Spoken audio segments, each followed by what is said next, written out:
भारतामध्ये जवळपास 400 कोटी लोक होणार आहे मोहन भागवतांच्या म्हणण्यानुसार. कारण लोक आता असं आहे ना, जय श्रीराम त्यांचं सगळं ऐकतात. तुम्ही धार्मिक कारणावर लोकांना मतं मागू शकत नाही. तर हा जो निवडणूक आयुक्त आहे ना, राजीव कुमार, हा कुठंच सापडणार नाही तुम्हाला. हा फक्त बिहारच्या तुरुंगामध्ये खडी फोडताना दिसेल. तर रवी राणा जिथं निवडून आला तिथं प्रीती बंड आणि तो दुसरा कोणी मुन्ना यादव की कोणी होता, त्या दोघांना 20 फेऱ्यांपर्यंत सारखी मतं आहेत. ह्याला 67, त्याला 67, 115, 115, 120, 120, 150, 150. कसं काय शक्य आहे? एका सेकंदाला एक मत त्याला टुक टुक टुक टुक. हा गाय नुसतं म्हणजे बटन जरी दाबले ना तरच होणार आहे फक्त टुक टुक टुक टुक टुक टुक टुक टुक. जर लोक शंका करायला जातात आणि सांगता ईव्हीएम घोटाळे आहेत, तो मीटिंग झालं तर तो निवडणूक आयुक्त नाही नाही हे करा, त्याला हात नाही लावायचो ना. हा, त्याला हात नाही लावायचा, इथून सांगा कसं. रिमोट कंट्रोल आहे, जादू आहे. लोकसभेच्या निवडणुका लागायला असताना म्हणत होता की देखो भाइयों, आपका मंगलसूत्र जो है ना वो उनको देंगे जिनके ज्यादा बच्चे हैं. अरे हा टीव्ही आहे, हा रेकॉर्ड कॅमेरा बोलतोय, पंतप्रधान बोलतोय. दुसरी गोष्ट म्हणजे काय राहतं माहितीये का, की चुनाव आयुक्तांना सांगतो का तुम्ही झारखंड मध्ये जिंकले, तिथं काही बोलून नाही राहिले तुम्ही. अरे बाबा, तिथं तुम्ही 1% मतं वाढवलेत ना. तुमची वाढली किती मतं? 1%. अरे बाबा, इथं तुझे 7.5-8% मतं वाढलेत ना, त्याचं काय? ईव्हीएम जसं तसं आहे तसं केंद्रीय चुनाव आयुक्त KQA. What is this nonsense going on? या निवडणुकीमध्ये अनेक मतदारसंघाची विश्लेषण आम्ही तुमच्यापर्यंत आणण्याचा प्रयत्न केला आहे. त्यासाठी आमची प्रचंड मेहनत आहे. त्यामुळं आमचा उत्साह वाढवण्यासाठी कृपया हे चॅनल तुम्ही नक्की सबस्क्राईब करा. नमस्कार, मी गौरव मानकर @पोस्ट मराठीमध्ये तुमच्या सर्वांचं मनापासून स्वागत करतो. राज्य विधानसभेच्या निवडणुका झाल्या आणि निकाल लागले. निकाल लागल्यानंतर अनेकांना आश्चर्याचा धक्का बसला. तो धक्का म्हणजे महायुतीला इतकं मोठं यश कसं? कारण सर्व एक्झिट पोल असो, सर्वे असो, पत्रकारांची मतं असो, ग्राउंडवरची रियालिटी असो, असं सांगत होते की राज्यामध्ये महायुती असो किंवा महाविकास आघाडी या दोघांनाही समान किंवा मागं पुढं 10-20% कुठेतरी जागा येईल. परंतु तसं झालं नाही. महायुतीचा एक साईड विजय झाला आहे आणि महायुतीला खूप मोठा फटका बसला आहे. आणि या सगळ्या बाबतीमध्ये आता कुठेतरी मुख्यमंत्रीपद कोणाकडे येईल, गृहमंत्रीपद कोणाकडे जाईल, याविषयीची चर्चा सुरू आहे. आता आपण बोलत असताना अजूनही मुख्यमंत्री कोण यावर अजूनही शिक्का लागलेला नाही. तरी 5 तारखेला मुख्यमंत्री पदाचा शपथविधी समारोह होणार आहे. या सगळ्या घडामोडीवर आणि निवडणुकीमध्ये कुठले महत्वाचे फॅक्टर ठरले, निवडणुकीमध्ये कुठला महत्वाचा घटक ठरला आणि ही निवडणूक मागच्यापासून तर आतापर्यंतची कशा पद्धतीनं वळण घेत आली आणि पुढे कशी सरकारचं काम राहणार आहे याविषयी चर्चा करण्यासाठी आज आपल्यासोबत एक प्रमुख गेस्ट आहे. आणि ते म्हणजे विदर्भ चळवळीतील नेते, शेतकरी चळवळीतील नेते आणि एक लेखक, पत्रकार आणि वरिष्ठ संपादक, देशोन्नतीचे संपादक श्री पोहरे सर आहेत. त्यांच्याकडून आज आपण माहिती घेणार आहोत आणि त्यांच्याशी आपण संवाद साधणार आहोत. सर, @पोस्ट मराठीमध्ये खूप खूप स्वागत आहे. धन्यवाद. सर, निवडणुकीमध्ये आणि या सर्व मुलाखतीमध्ये आपलं पुढे जाताना मला असा प्रश्न विचारायचा आहे की ही सर्व निवडणूक तुम्हाला कशी वाटत होती, कशा पद्धतीनं पुढे जाईल आणि तुमचा अंदाज जो बांधला होता तो अंदाज कुठेतरी खरा ठरला का, की तुम्हाला सुद्धा काही आश्चर्याचा धक्का मिळाला? नाही, आश्चर्याचा धक्का तर बसलाच आहे. मी उलटच तुम्हालाही प्रश्न करतो. मला तुम्ही साधं सरळ सांगा, तुम्ही एक पत्रकार आहात, तुम्हाला तरी हे पटलं आहे का? तुम्हाला तरी पटलं आहे का जे झालं याच्यामध्ये? तुम्हाला कुठे शंका किंवा आश्चर्याचा धक्का तुम्हालाही बसला असेलच की नाही, की नाही बसला? बिलकुल बिलकुल बिलकुल. कारण कसं झालं माहितीये का, की एक लक्षात घ्या, ह्यांचं जे काही मत हे आलं, म्हणजे जे काही मॅन्डेट आलं, ते जे मॅन्डेट आलेलं आहे ते फक्त एक लाट म्हणून येऊ शकतो. अशी लाट कधी होती? 2014ला मोदीच्या वेळेला.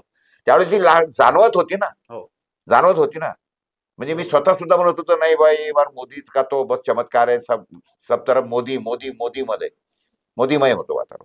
यावेळेला असं काही कुठलं मय किंवा काही असं वाटलं का तुम्हाला? मला तरी नाही जाणवत. मी जेव्हा लोकसभेच्या निवडणुका लागल्या त्यावेळेला सुद्धा मी माझं अगदी प्रामाणिक मत दिलं होतं आणि सांगितलं होतं की महायुतीला विदर्भामध्ये 10 जागा आहेत. 10 पैकी गडकरींची जागा शुअर आहे लोकसभेच्या वेळेला, आणि अकोल्याची जागा आली तर येईल पण मार्जिन फार कमी होईल.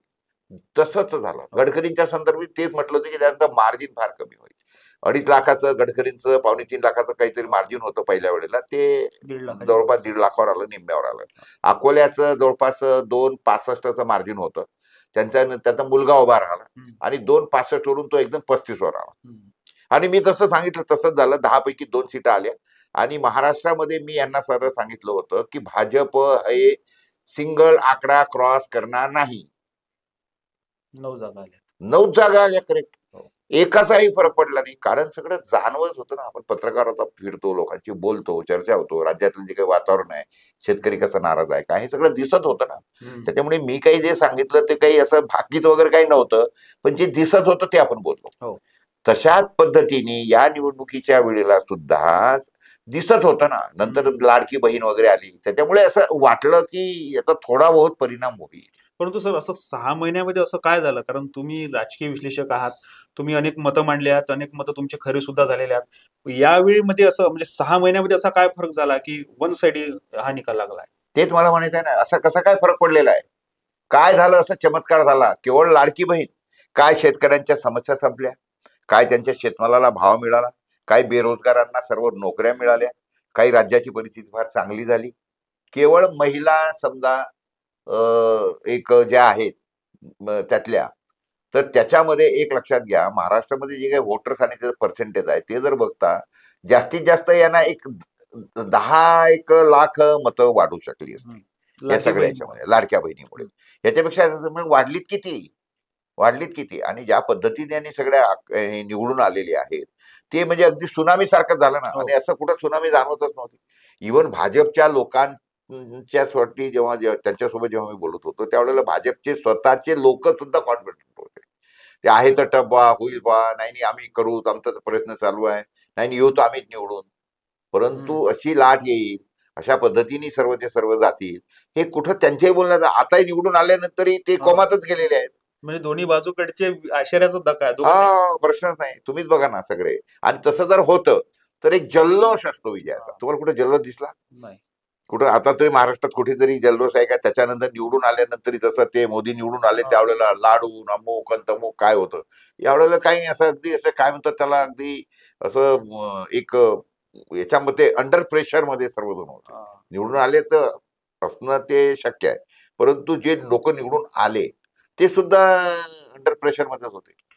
सर आपण असं म्हणू शकतो का की म्हणजे लोकसभा जो पराभव झाला भाजपाचा, म्हणजे स्पेशली महाराष्ट्रामध्ये तरी सिंगल डिजिटवर भाजपा होती, परंतु त्यानंतर त्यांनी ज्या पद्धतीनं महाराष्ट्रामध्ये काम केलं, प्रत्येक जातीसाठीचं महामंडळ, प्रत्येक धर्मासाठीचं त्यांचे समाज मंदिर असतील किंवा जे काही मठ असतील किंवा मंदिर असतील त्याच्यासाठीचा दिलेला निधी आणि कार्यकर्त्यांकडून आलेले प्रत्येक कामं आणि योजना, ज्या काही कल्याणकारी योजना, लाडकी बहीण तर त्याचं तर आपण एक नाव घेतोच, परंतु त्यासोबतच वयोश्री योजना होती, मुलांसाठीच एक स्कॉलरशिपसाठीचं होतं आणि अप्रेंटिसशिपसाठीच्या काही योजना होत्या. अशा वेगवेगळ्या योजनांच्या माध्यमातून लाभार्थ्यांना थेट लाभ देण्याचे प्रयत्न झाले किंवा त्यांना लाभ पण मिळालाय.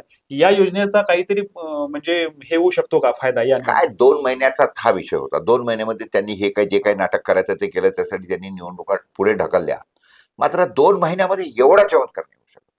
एवढा मतांचा जो स्विंग आहे तो मतांचा स्विंग वाढू शकत नाही. जवळपास नाही म्हटलं तरी जवळपास 15% मतांचा टोटल फरक पडलाय. तुम्ही एक लक्षात घ्या.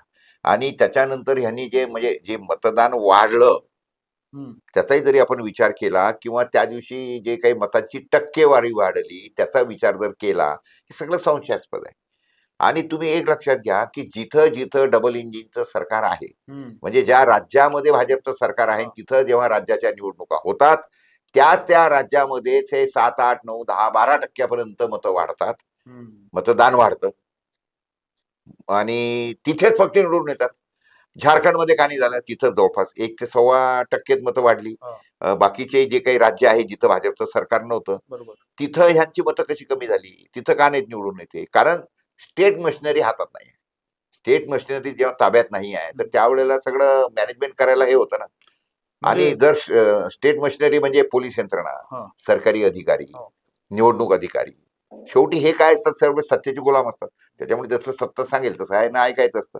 तर त्या दृष्टिकोनातून मग ती ऐकतात मशिनरी. आणि म्हणून यांचा तो जीवाचा आटापिटा चालला होता. 2.5 वर्ष अगोदर जेव्हा यांनी हे आपल्याला माहिती आहे 50 खोके एकदम ओकेवाला सरकार जेव्हा जसं आलं, तशानंतर हे कशासाठी त्यांनी केलं? त्याच्यासाठी केलं की निवडणुकांच्या वेळेला आम्हाला सत्तेत असलं पाहिजे. म्हणजे जेव्हा सुप्रीम कोर्ट यांना सांगतं की हे संपूर्ण असंविधानिक सरकार या शब्दात म्हटलं, मग त्याच्यानंतर यांनी निर्णय का नाही दिले पटकन? कोर्टाने पण निर्णय दिला नाही. कोर्टाने दिला नाही कारण आता हे क्लिअर कट झालेलं आहे की चंद्रचूड हा त्यांच्या हातातला बावला होता. कोर्ट त्यांच्या हातात, निवडणूक अधिकारी त्यांच्या हातात, आणि नॅचरली सभापती ज्याला नार्वेकरला जे द्यायचं होतं तो त्यांच्या हातामध्ये, त्यांनी दिलंच नाही. चुका कोणाच्या आहेत? चुका लोकांच्या आहेत. दुसरी गोष्ट म्हणजे जे ह्या विरोधी पक्ष आहे त्या विरोधी पक्षाच्या सुद्धा ह्या चुका आहेत. त्यांनी ह्या सगळ्या संदर्भामध्ये गदारोळ, मोर्चे, रस्त्यावर उतरणं हे सगळं करायला पाहिजे होतं ना. कुठे चुकले असेल सर? महाविकास आघाडीचे नेते पण कुठे चुकले असेल? कारण ज्या पद्धतीने लोकसभेच्या वेळेस काम झालं, समन्वय पण दिसत नव्हता. चुकले ते एकाच ठिकाणी की एकतर ते काय म्हणतो त्याला हवेत गेले. जसं हे मॅन्डेट आलं लोकसभेचं, तसं त्यांना, आणि दुसरी गोष्ट राज्यातलं जे चित्र वगैरे होतं, काँग्रेसनी जे लोकांना मतदारांना गृहीत धरलं. एक काय गृहीत धरलं त्यांनी की हे फार भाजपवरून लोक नाराज आहेत, कुठे जाणार, आपल्याचकडे येणार आहे, जाणार कुठे आहे, पर्याय काय आहे ना. याच्यामध्ये एक गेले. त्याच्यामुळे तिकीट वाटप करताना प्रचंड घोळ केले. त्याच्यानंतर ज्या पद्धतीने निवडणूक यंत्रणा राबवायला पाहिजे ती निवडणूक यंत्रणा यांनी राबवली नाही. ह्या चुका आहेतच सगळ्यांच्या, विशेषतः काँग्रेसच्या. काँग्रेसचे जे प्रदेशाध्यक्ष नाना पटोले ते नॉट रिचेबल, सातत्याने नॉट रिचेबल. मुख्यमंत्री साठी पण लगेच लॉबिंग. ते हे जे काय म्हणतात त्याला की उतावळा नवरा गुडघ्याला बाशिंग वगैरे त्यांचा जे प्रकार होता, तर ह्या सगळ्या गोष्टी जरी पकडल्या आपण जमेला तरी सुद्धा अशा पद्धतीने हे मतदान वाढू शकत नाही, मतदार वाढू शकत नाही. मी तुम्हाला अगदी छोटं उदाहरण देतो. तुम्ही एक लक्षात घ्या, 2019ला ज्या लोकसभेच्या निवडणुका झाल्या त्यावेळेला असलेले महाराष्ट्रातले टोटल मतदार, त्याच्यानंतर ह्या निवडणुका झाल्या लोकसभेच्या त्यावेळचे मतदार ह्याच्यामध्ये कितीचा फरक आहे? याच्यामध्ये फक्त 50 लाख लोकांचा फरक आहे. किती? 2005 म्हणजे 2019 ते 2024 म्हणजे 5 वर्षात किती मतदार वाढलेले आहेत? 50 लाख. म्हणजे वर्षाला किती मतदार वाढले? 10 लाख ऍव्हरेज. बरोबर आहे. आणि आता लोकसभेचं 2024ची निवडणूक आणि त्याच्यानंतर आता विधानसभेची 2024ची 5च महिन्यानंतर झालेली निवडणूक, किती मतदार वाढलेत? 42 लाख. 42 लाख डिवायडेड बाय 5 महिने म्हणजे एका महिन्याला 8.5 लाख मतदार वाढले. आणि एका दिवसाला 8.5 लाख म्हणजे दिवसाला किती झाले? 28,000 होतात. दिवसाला 28,000. एका दिवसामध्ये 8च तास काम चालतं, 6 तास काम चालतं. त्याला डिव्हाइड केलं तर रोज किती मतदार रोज केले त्यांनी? 4,000 मतदार रोज नोंद केलेले आहे. कुठून आले? निवडणूक आयोगाने याचं उत्तर तर द्यावं की तुमची कुठली मशिनरी होती की रोज 4,000 नवीन मतदार तुम्ही शोधत होते? रोज 4,000, महिन्याला 28,000, दिवसाला 28,000 आणि महिन्याला 8.5 लाख. आणि 5 महिन्यामध्ये तुम्ही 42 लाख मतदार वाढवले. कुठली यंत्रणा राबवली? कुठलं तुम्ही काय म्हणतात त्याला असं मोहीम घेतली हातामध्ये? कुठे तुम्हाला दिसली? कधी जाणीव दिसली त्याची मोहीम चालवताना? दिसली नाही. फक्त एक तेवढं होतं की लोकसभेनंतर मतदान वाढलं पाहिजे, कारण कमी मतदान. ठीक आहे ना, मतदार वाढलं पाहिजे वगैरे त्याचं सगळं चालू होतं. अहो पण याच्यासाठी ते सगळं लाट दिसायला पाहिजे ना. जशा पद्धतीने जेव्हा फॅमिली प्लॅनिंगचे विषय होते त्यावेळेला चौकावर रस्त्यावर भोंगे बिंगे केवढा गदारोळ होता. तुम्हाला आठवत नसेल, त्यावेळेला तुमचा जन्म झाला नव्हता किंवा तुम्ही तरुण असाल. आम्हाला आठवतं ना त्यावेळेला जी मशिनरी राबवल्या जायची, जशा पद्धतीने राबवल्या जायची. मशिनरी कुठली राबवली? या 5 महिन्यामध्ये लोकसभेनंतर कुठली मशिनरी राबवली की त्यांनी एवढे नवीन मतदार शोधले? आणि तुम्ही एक लक्षात घ्या, तुम्हाला अजून एक दुसरा स्फोटक विषय देतो मी. भारताची जी लोकसंख्या आहे ना ती आजपासून 5 वर्षानंतर यांच्याप्रमाणे हे जवळपास 2,15,00,000 होणार आहे. आज किती आहे लोकसंख्या आमची? 140 कोटी. 140. 5 वर्षामध्ये भारताची लोकसंख्या 215 कोटी होणार आहे. 215. 215 कोटी. तुम्ही म्हणाले असं कसं होणार आहे? हो, साधं सरळ आहे. यांनी महाराष्ट्राच्या 13 कोटीचा महाराष्ट्र आहे. 13 कोटीमध्ये यांनी 5 महिन्यामध्ये किती मतदार वाढवले? 42 लाख. 42 लाख म्हणजे एका वर्षामध्ये किती मतदार वाढतील जर कॅल्क्युलेशन काढलं तर? 5 महिन्यात जर 42 लाख वाढतात हो, तर जवळपास 10 90 लाख. महिन्यामध्ये 12 महिन्यामध्ये किती वाढतील? 1 कोटी. 90 लाख ते 1 कोटी. 1 कोटी. हा. मग 13 कोटीच्या महाराष्ट्रामध्ये जर 1 कोटी मतदार वाढले 13 कोटीच्या, हा. तर 130 कोटीच्या मागे किती झाले? 13 कोटी. हा. 13 कोटी. हा. आणि 140 कोटीचं धरलं तर किती झाले? 15 कोटी. हा. म्हणजे एका वर्षात 15 कोटी मतदार जर वाढले, 15 कोटी, हा. याचा अर्थ पुढच्या 5 वर्षामध्ये 15 पाची 75 कोटी. 75 कोटी आणि आपले 140 कोटी. बरोबर. 140 आणि 75 किती झाले? 215 कोटी होतच आहे. हो. मला आजच्या घडीला आणि असं असताना अजून दुसरं गंभीर लक्षात घ्या, हे इथं थांबणार नाही आहे. कारण आदरणीय मोहन भागवतजीने आता काल लोकांना आवाहन केलं. आज काय आमच्या देशामध्ये परिस्थिती आहे? हम दो हमारा एक आहे साधारण ऍव्हरेज. मग आज हम दो हमारा एक असताना जर 3 अपत्यांची 75 कोटी लोक वाढणार आहेत ह्या सगळ्याचं गणित काढलं तर. आणि आता एकच्या जागी हम दो हमारे 3 जर केलं तर मग 75 चे किती होतील? ते 75 150 आणि 75 225 कोटी. 225 कोटी आणि असलेले 150 कोटी म्हणजे किती झाले? तुम्ही लक्षात घ्या, भारतामध्ये जवळपास 400 कोटी लोक होणार आहेत मोहन भागवतांच्या म्हणण्यानुसार. कारण लोक आता असं आहे ना, जय श्रीरामन त्यांचं सगळं ऐकतात, त्यामुळे त्यांचं जर सगळ्या हिंदूंनी जर ऐकलं तर त्यामुळे भारतातली लोकसंख्या 400 कोटी जर झाली तर तुम्ही आश्चर्य वाटू नका देऊ. ह्या सगळ्या गोष्टी, त्यातला विनोदाचा भाग सोडून द्या, मी गंभीर सगळे मुद्दे तुम्हाला सांगतोय.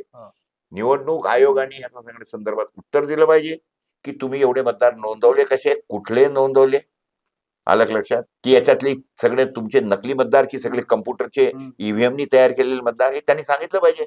याच्या संदर्भामध्ये जर संपूर्ण चौकशी झाली, या संदर्भात एखादा आयोग बसवला तर हा जो निवडणूक आयुक्त आहे ना राजीव कुमार, हा कुठंच सापडणार नाही तुम्हाला. हा फक्त तिहारच्या तुरुंगामध्ये खडी फोडताना दिसेल. ज्या पद्धतीने हे फडणवीस म्हणत होते की आमचं राज्य येऊ द्या, आणि मग आपला अजित पवार काय म्हणत होते, चक्की पीसिंग अँड पीसिंग अँड पीसिंग, तर हे सुद्धा चक्की पिसायलाच जातील, पण ते सुद्धा तिहारच्या तुरुंगात जातील. सर, एवढे मतदार वाढलेत आणि इतक्या प्रमाणामध्ये तुम्ही सांगत आहात, आता तुम्ही जर म्हणजे सखोल आकडेवारी या ठिकाणी ठेवली आहे, दिसतंय ना, फार याच्यासाठी अभ्यास करायची गरज आहे. यांनी दिलेली आकडेवारी त्याच्यात घेऊन मी ते सांगतोय, तेच पाहतोय. मग ते आता एक नवीन प्रश्न निकाल लागल्यानंतर तयार झाला ईव्हीएम विषयीचा, मग त्यावर तुम्ही संशय घेताय? हो, संशय नाही घेत, मी कन्फर्म सांगतोय तुम्हाला. असे मी किती मतदारसंघ दाखवतो, तुम्ही बडनेराचा मतदारसंघ घ्या, फार कशाला दूर जाता.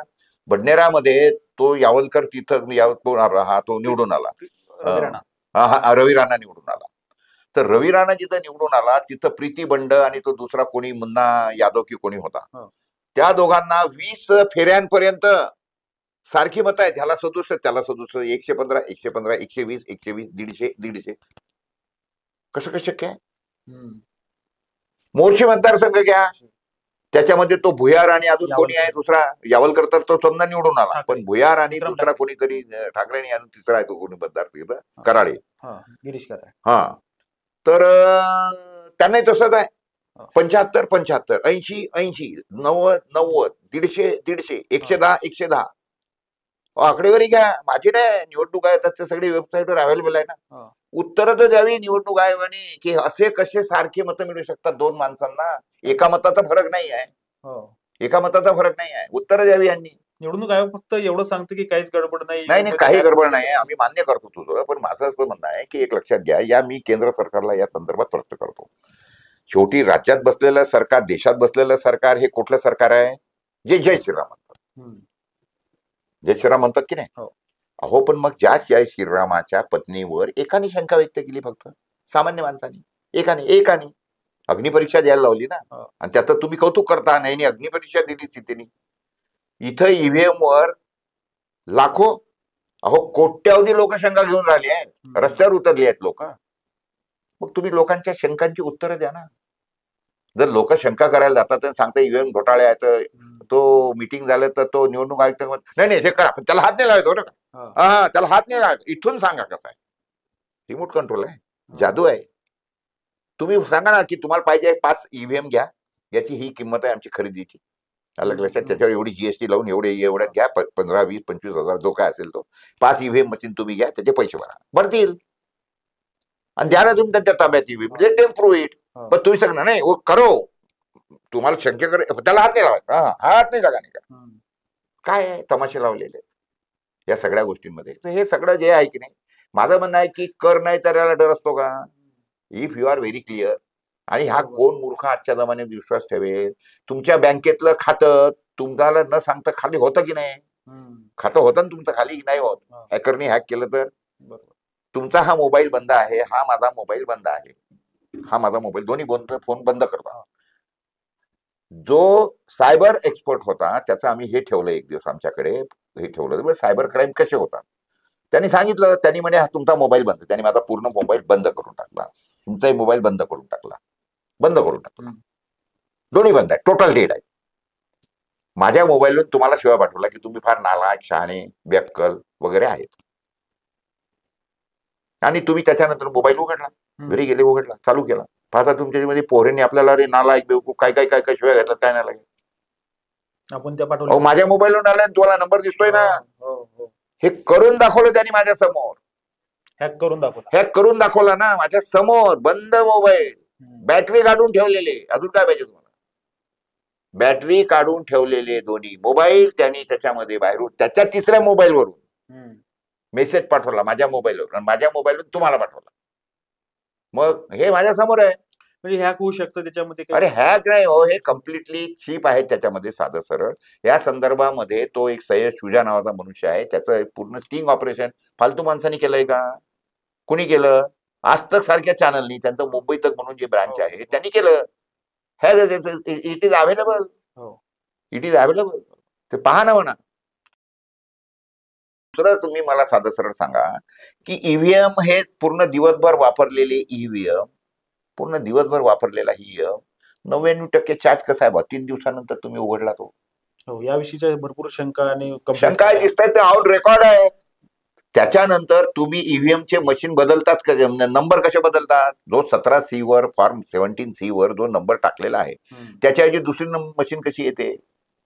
हे आलेत ना, पुरावे आलेत बाहेर त्याच्यामध्ये, हे सगळे पुरावे आलेले आहेत. या सगळ्या प्रश्नांची उत्तरं नाही, आमचं सगळं बरोबर आहे असं, तुमचं सगळं बरोबर आहे असं म्हणण्याने नाही चालणार ना साहेब.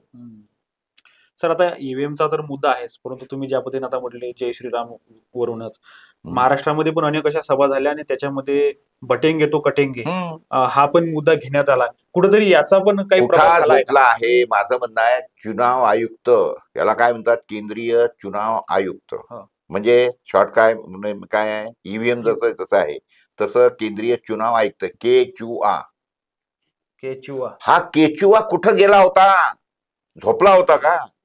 जेव्हा लोक जातीय, अरे बाबा कायदा आहे ना, तुम्ही धार्मिक कारणावर लोकांना मतं मागू शकत नाही, तुम्ही पैशावर लोकांना मतं मागू शकत नाही, तुम्ही दारू देऊन मतं मागू शकत नाही, वाटू शकत नाही.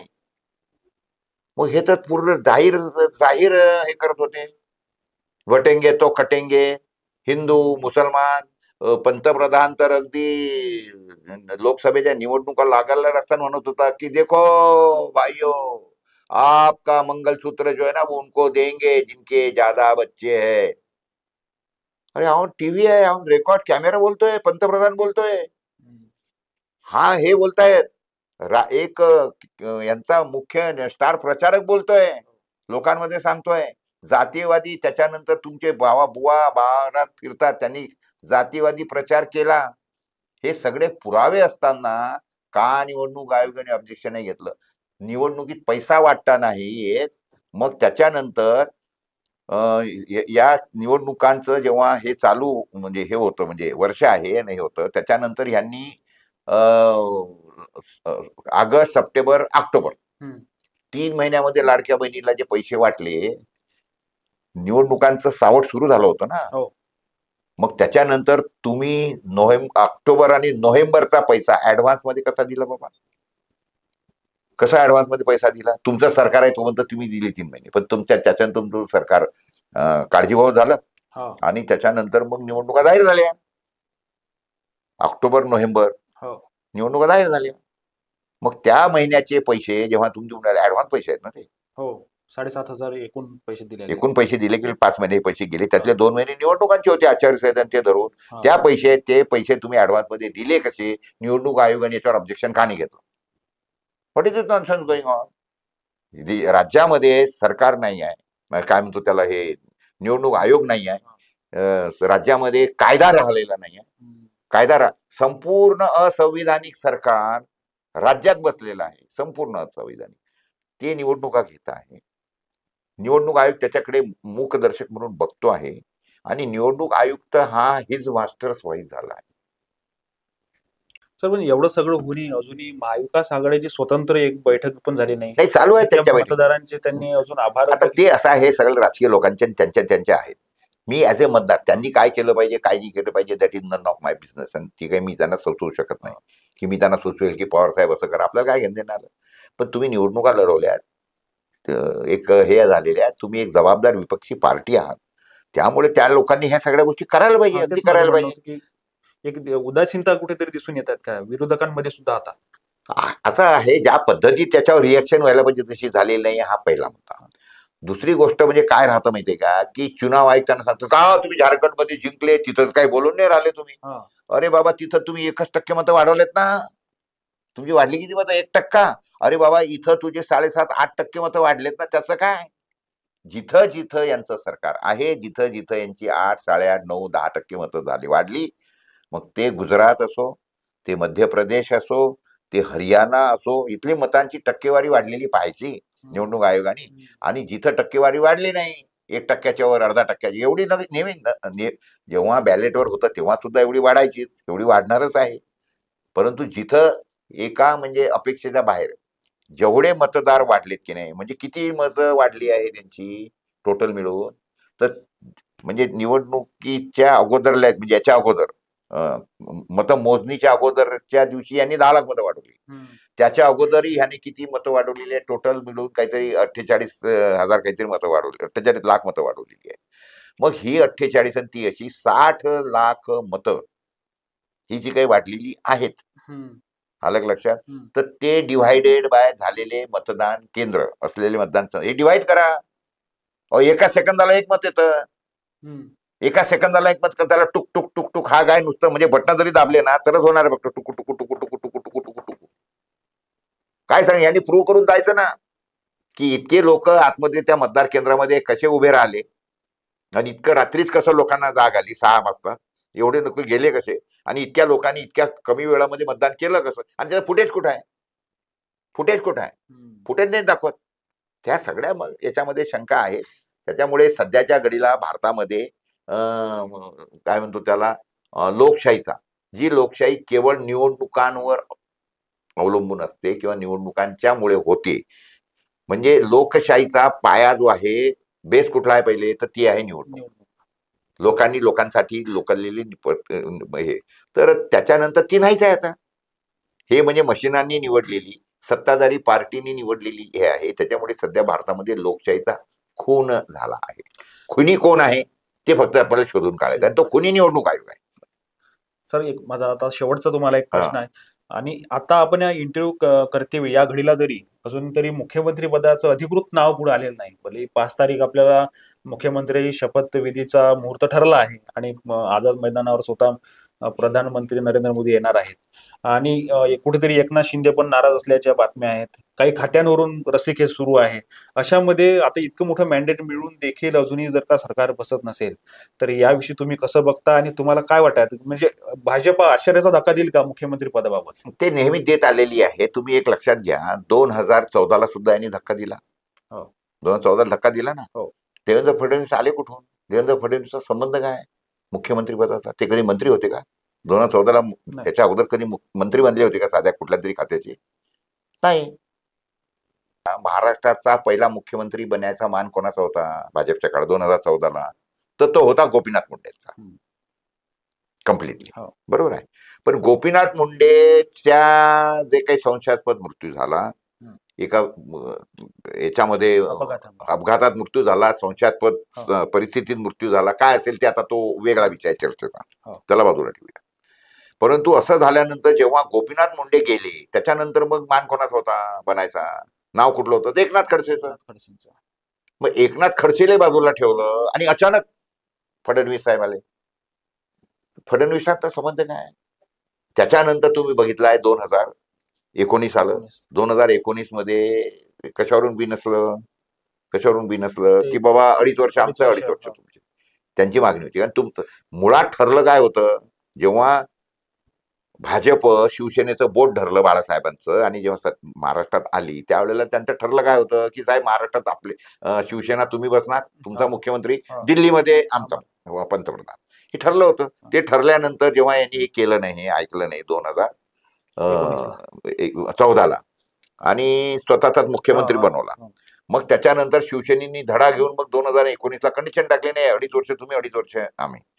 जास्तीत जास्त भांडण कशात राहिलं असतं की पहिले 2.5 वर्ष की नंतरचे 2.5 वर्ष, कारण नंतरचे 2.5 वर्ष जास्त महत्वाचे असतात. हा भांडू शकले असते ना, ते मान्य होतं, पण त्याच्यानंतर हे मानले नाहीत. नंतर मग शरद पवार साहेबांनी धोबी पछाड दिली, त्यांनी सरकार बनवलं आणि त्याच्यानंतर मग त्या 2.5 वर्षाच्या सत्तेला ह्यांनी पुन्हा 50 खोके एकदम ओके करून सत्ता बदल केला. तो का केला आता आपल्याला दिसत आहे, कारण सरकार मशिनरी ताब्यात पाहिजे होती. पण त्याच्यानंतर ही जेव्हा ह्यांनी मुख्यमंत्री बनायला पाहिजे होतं देवेंद्र फडणवीसनी 2022ला, त्यावेळेस पुन्हा धक्का दिला ना भाजपने. एकनाथ शिंदेना मुख्यमंत्री बनवलं आणि यांना डेप्युटी सीएम बनवलं. आणि फक्त महाराष्ट्रात नाही, वेगवेगळ्या राज्यामध्ये पण तो तसंच केलं ना त्यांनी. तिथं मध्य प्रदेशमध्ये म्हणा किंवा तिकडे आपलं याच्यामध्ये हरियाणामध्ये म्हणा, सगळीकडे त्यांनी असंच केलं. राजस्थानला त्याच पद्धत केलं, तिथं त्या वसुंधराला बाजूला ठेवलं. हा भाजपचा धक्का तंत्र आहे. ते कोण्याही एका माणसाला फार मोठं होऊ देत नाही. आलं लक्षात, की जेणेकरून तो त्यांचा पुढे पंतप्रधान पदाच्या खुर्चीला एक थ्रेट ठरेल. त्याच्यासाठी ते कोणालाच मोठं होऊ देत नाही. त्याच्यामुळे त्याला प्रत्येकाला बाजूला ठेवतात आणि त्याची उंची ठेवून त्याचे पाय कापत राहतात. हा त्यांच्या राजकारणाचा भाग आहे, त्याच्यावर काय आपण बोलून काय उपयोग नाही त्याच्यामध्ये. पण हे घडतंय आपल्या समोर. त्याच्यामुळे महाराष्ट्रामध्ये देवेंद्र फडणवीसच मुख्यमंत्री होतील याची तुम्ही अगदी अशी खात्री बाळगू नका.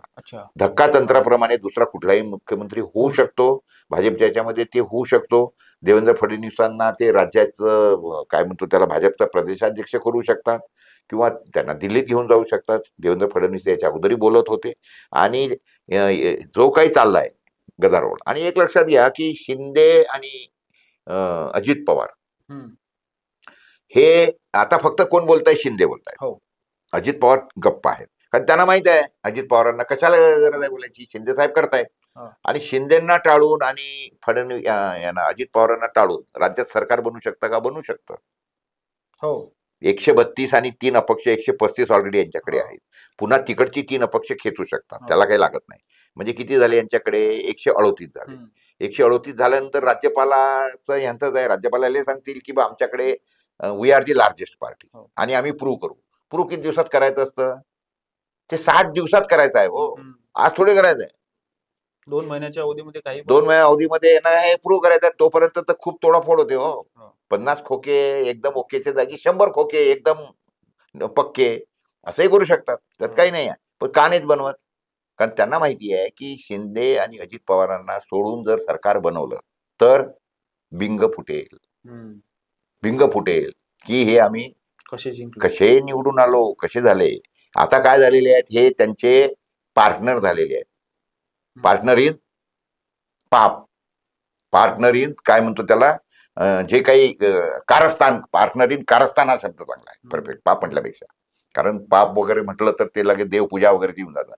तर पार्टनर हे कारस्थानातले पार्टनर आहेत. त्याच्यामुळे जर ह्यांना तोंड टाळलं तर दोघांपैकी एकाने जरी तोंड उघडलं, काय होईल महाराष्ट्रात? बांगलादेश होईल, श्रीलंका. लोक रस्त्यावर येतील ना, लोक रस्त्यावर येतील.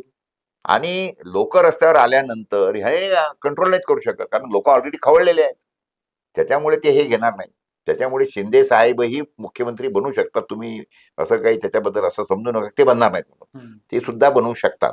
It is only the matter of bargaining, it is only the matter of wait and watch सध्याच्या घडीला. त्याच्यामुळे तुम्ही असं काही समजू नका की शिंदे, एकनाथ शिंदे बाजूला झालेली आहे. शिंदे हा धोबी पछाड मारणारा मनुष्य आहे. त्यांच्याकडे पुरेसं म्हणजे काय आमदार आहेत, पुरेसा पैसा आहे, फायनान्सिंग पॉवर, मराठा चेहरा आहे, आलं लक्षात. आणि महत्वाचं म्हणजे हेच राजदार सध्याच्या घडीला. आपण भागीदार म्हणतो, तर हे राजदार आहेत ना, हो. त्याच्यामुळे ते काही कुठे जाणार नाही. त्याच्यामुळे यांना सोडून सत्ता बनणार नाही आहे. नाही. बनलीच तर ती तिकडची बनू शकते. हम्म. हे जर 90 लोक आहे, ते 90 लोक उचलून जर तिकडे गेले हम्म. तर तिकडे 144 लोकांची टोटल होते त्यांची सगळ्यांची. आणखी कुठली मग अजून 2-4 लोक ओढून आले तर काय लागतं, त्यांना सुद्धा 60 दिवसात करावं लागेल ना हो. सिद्ध. तो बहुत देखेंगे भी तब तक के. सत्ता एकदा ताब्यात येऊ द्या, मग यांनी केलेल्या भानगडी कुलंगडी सगळं ओपन करू हा. आणि एकदाच होऊन जाऊ दे पुन्हा निवडणुका. हम्म. करायला पाहिजे सध्या. मध्यावधीची पण शक्यता राहते. हो, मध्यावधीची शक्यता आहे, तुम्ही टाळू नाही शकत. कम्प्लीट. खूप खूप धन्यवाद सर, आपण हा इंटरव्ह्यू दिलात. तर महाराष्ट्रामध्ये ज्या काही निवडणुका झाल्या तर त्यामध्ये लोकशाहीमध्ये निवडणुका हा आत्मा आहेत आणि या आत्म्यालाच कुठेतरी ठेच पोहोचली का असा प्रश्न त्यांनी उपस्थित केला. आणि त्यांनी त्यांच्या पण भावना, एक संतप्त भावना या ठिकाणी व्यक्त केल्या. त्याचप्रमाणे फडणवीस शेवटपर्यंत मुख्यमंत्री बनतीलच असं काही नाही. शिंदे आणि अजित पवारांना सोबत घेऊनच त्यांना मुख्यमंत्रीपद घ्यावं लागेल आणि महायुतीची सत्ता स्थापन करावी लागेल. आणि एक महत्वाची शंका त्यांनी या ठिकाणी उपस्थित केली किंवा एक भाकीत वर्तवलं की महाराष्ट्रामध्ये मध्यावधी निवडणुका सुद्धा लागू शकतात. हे सुद्धा एक त्यांचं एक मोठं वक्तव्य. तर बघूया पुढे काय काय होतं. आमच्याशी संवाद साधल्याबद्दल प्रकाश पोरे सरांचं पुन्हा एकदा मी धन्यवाद मानतो. आणि ॲडपोर्ट्स मराठीसाठी तुम्ही जर का वेगवेगळे नवीन नवीन विश्लेषण मुलाखती बघायचे असतील तर आमचं चॅनल सबस्क्राईब करा, शेअर करा आणि लाईक सुद्धा करा. धन्यवाद.